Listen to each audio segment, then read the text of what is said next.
Wala siya guys, yung bumper na ginawa ko eh. Nakasalahan na. Sa mga master.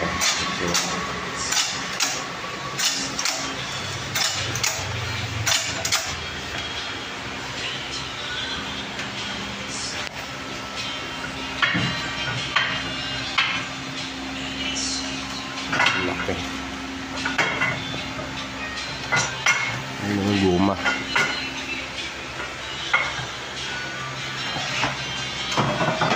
Bigat eh.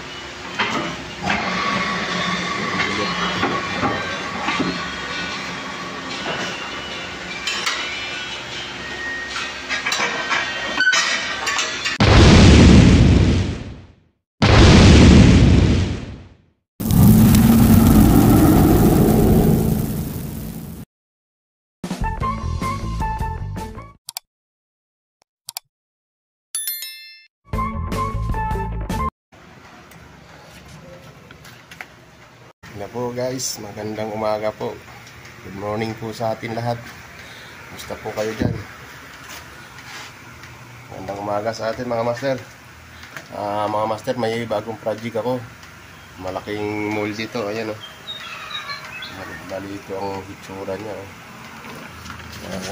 Makita. Ayan o. Ganun ang hitsura mga master. Bali bumper to. Bumper na ngayon sa gilid ng lancha. Yan gagawin ko siya. Bali doon lang sa manipis na plancha. Bibinding ko tapos babagahin ko lang para mahubog ko yung tamang sukat. Magandang umaga po sa inyo lahat dyan. Yung mga bagong followers ko, mga kaibigan ko, mga subscriber. Good morning. Magandang umaga sa inyo mga master. Nandito ako sa harap ng makina ko. Ngayon puro ko na ako. Baga, pukpuk. Ayan, hubog ko ganyan mga master. Kuha lang naman, manipis yung bakal, 5mm lang yun. Kayang-kaya. Tapos lalagyan ko lang maraming brace para kasi pag sa makapal, sisipilyahin ko pa, mimilingin, matagal. Ay, hindi na makaano masilan yun. Ilalagay lang naman sa gilid ng birds. At tara mga master, samahan nyo ako. Bali dito ako kukuha ng kuhan mga master. Ayan, ito. Ang materialis ko sa gagamitin ko dyan. Bali dos. Yung kuhan dyan sa kabila 1 yung 5 ang layo, 5 rin sa kabila.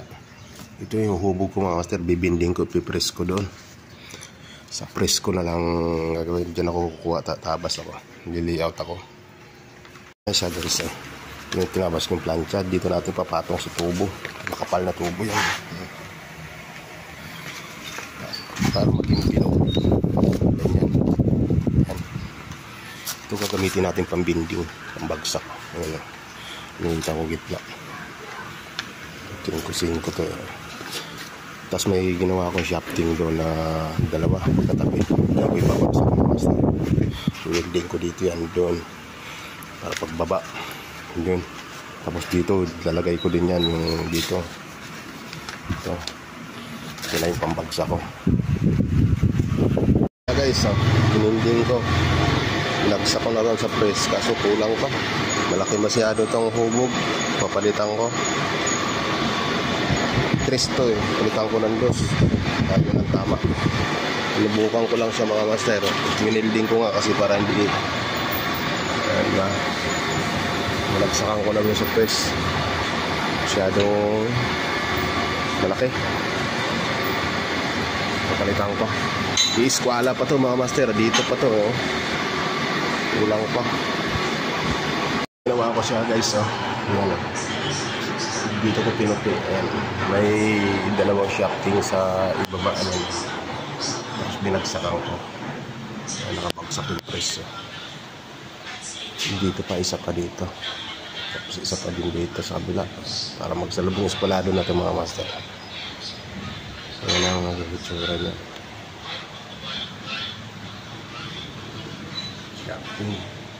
Bidos to, pinagdagang ko. Tatabasin muna natin ito. Ito lulupian pa natin.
guys.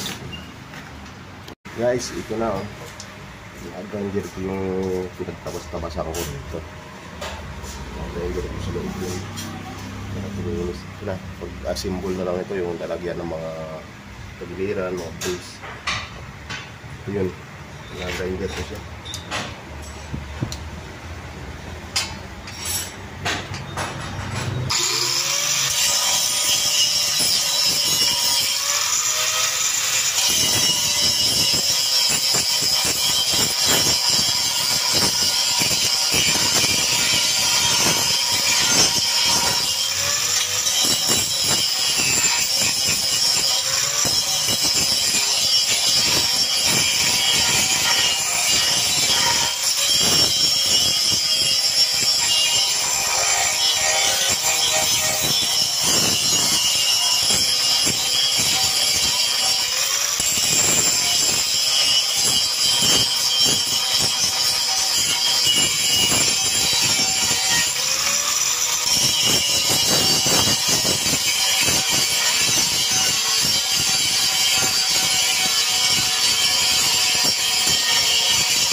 Pansin nyo guys, baliktad yung grinder ko. Sa likod ang nakakakain. Hindi pa pwede pa ganun sa sabit. Sabit pa. Kaya, sa ganun, pwede. Yeah. Kasi pag ginanon mo sa sabit dito, wala na. Iipit yan. Eh, pabilog pa naman doon sa likod. Puro patalikod. Patrahidor pag grinder guys.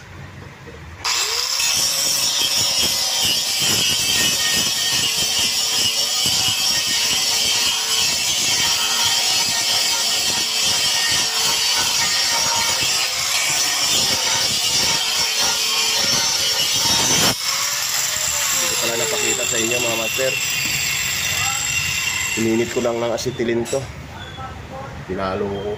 Ayan, kaya pinagputol-putol ko. Acetylene ko yung mga master. Hirap pala putin. Tigas. 5 ml lang ito pero napakatigas. So iyan ang molding tsura. Tapos gagawa na lang ko ng pagganon. Yung kamay ko mga master. Kamay pa ba ng tao to? Parang robot mga master. Tingnan nyo. Nasaan ba yung metro natin? Tingnan natin. Makalaki yung kamay ko.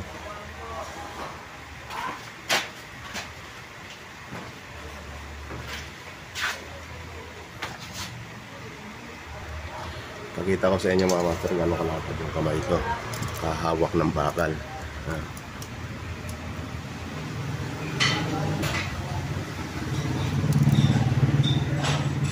4 pulgada master, 100 na.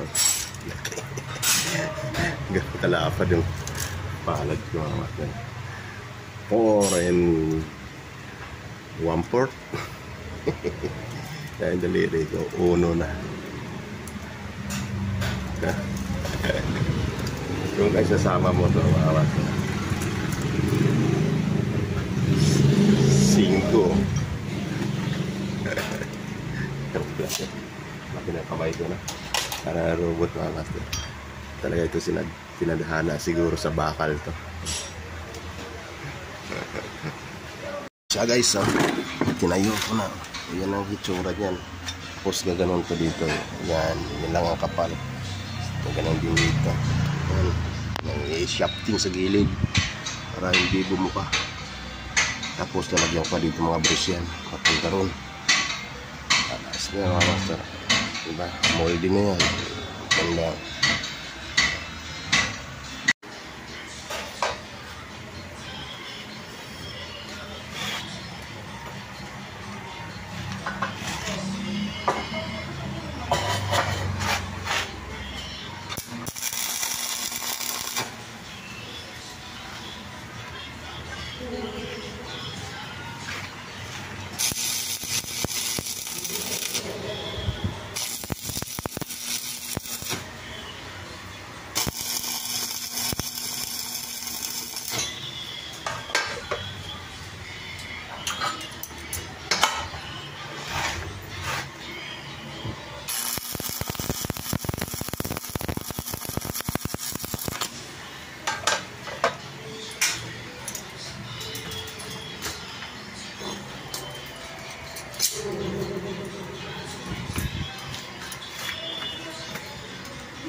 Yan na siya guys. May mga brace niya, pupulid ko yan. Tapos lalagyan ko ng dingding yan mga master, kabilaan dito. Kasi pagka walang kaganyan, matagal makaluto ng guma. Singaw, may singaw yan. Kaya pagka dito, hulog sa loob, mabilis makaluto ng guma. Lagyan kaya pati pandagal pa. Yan, 5 yung brace. May dingding pa yan. Ipat, gabaw. Ganun din sa kabila. Malakas ang guma tumulak mga master. Kailangan matibay yung mga brace nyo. Ganyan. Para hindi siya bumuka. May shafting pa doon sa ilalim. Ganun ang technique paggawa ng molde. Malakas yan. Ihahaba yan. Lalagyan pa yan dito. Parang ganyan mga master. Oh. Yan. Tapos may dingding pa dito. Yan. Yeah, ganyan. Hindi makakaluto na maayos ng guma.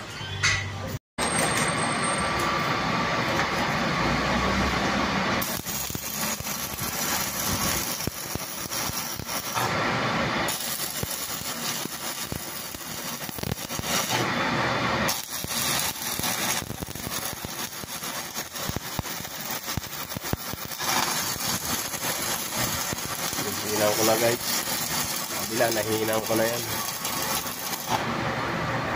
Napulwid ko na yan. Ito napulwid ko na yan. Tapos na. Ito na.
na yan. Ito lang. Salamat. Yung pandaga na lang pala sa gitna. Gagawin ko pala.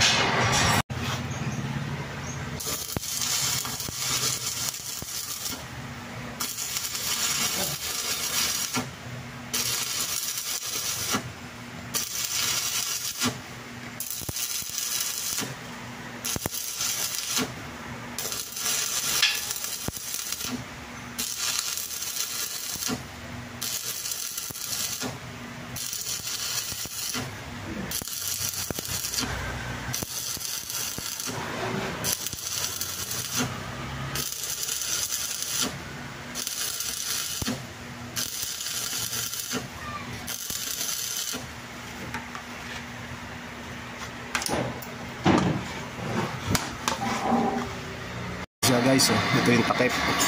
Ayan, naka-degree. Babalik, tatanggalin ko na yan, tapos pupulwid ko na. Yan na yung pandagan, dadagan dyan, yun na mag-itsura yan ang produkto. Yan. Tapos ito. Ganun lang yan guys. Tapos kikinisin ko na lang loob niyan para maganda naman. Ganun lang itsura niyan. Dadawilan na lang yan dito para hindi lumihilis-lihis pagsalang. Pero kahit di nadawilan yan mga master, gagayad yan dyan. Yan, nailapat ko na siya. Yan, may siklam dalawa. Baliktarin ko na lang para ma-forward ko. So yun, sasalangan na.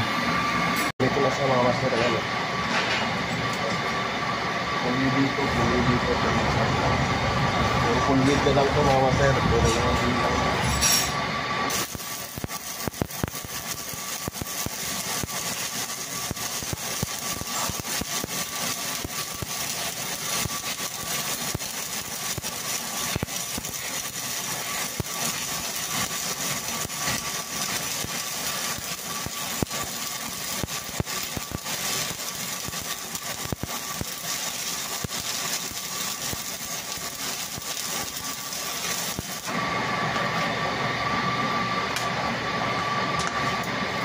Gano'n na lang siya mga kapit.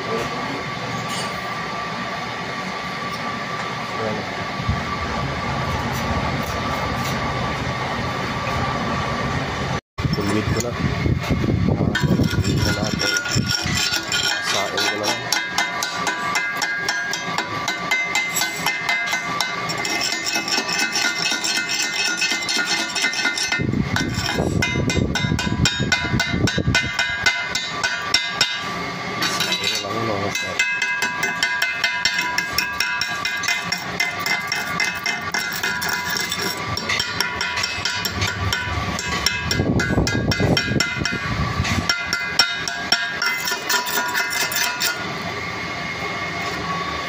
Wala, pulwid na rin yan.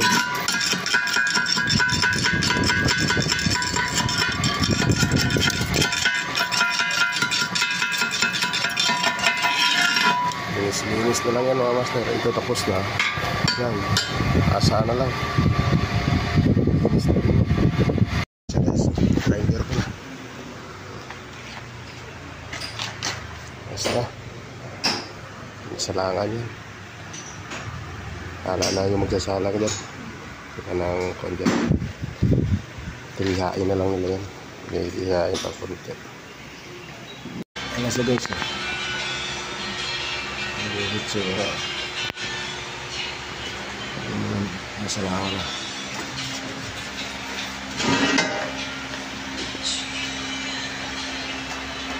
Hindi na kalaki yan guys.